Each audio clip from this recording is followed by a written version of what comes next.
सोचा नहीं था रिसेप्शन वाले दिन भी इतना काम। तो दोस्तों आज है मेरे कजिन भाई की रिसेप्शन पार्टी, लेकिन दिन की शुरुआत पार्टी से नहीं खेत से हो रही है। सुबह सुबह मैं खाद का कट्टा लेकर खेत पर आ गया, क्योंकि आज गेहूं वाले खेत की सिंचाई करनी है। मोटर चालू की और सिंचाई करने लग गया। करीब 2-3 घंटे सिंचाई करने के बाद मैं आ गया घर आकर जल्दी से नहाया और नए कपड़े पहनकर अकेला ही निकल पड़ा भिलवाड़ा की तरफ, क्योंकि आज रिसेप्शन का प्रोग्राम एक होटल में था। होटल पहुंचा तो देखा अंदर कपड़े वाली रस्म चल रही थी और बाहर ग्राउंड में फंक्शन की तैयारी चल रही है। लाइटिंग लग रही है, स्टेज सज रहा है और सभी लोग अपने अपने काम में बिजी है। जैसे जैसे शाम होने लगी वैसे वैसे लोगों की भीड़ जमा होने लगी। थोड़ी देर बाद डीजे भी चालू हो गया और पूरा माहौल ही बदल गया। फिर सब लोग खाने की तरफ बढ़ गए और हमने भी खाना खा लिया। थोड़ी देर बाद दूल्हा दुल्हन की शानदार एंट्री होती है,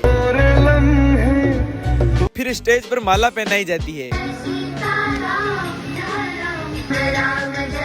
और दोस्तों इसी बीच मेरी बड़ी वाली भाभी जी का डांस देखते हैं।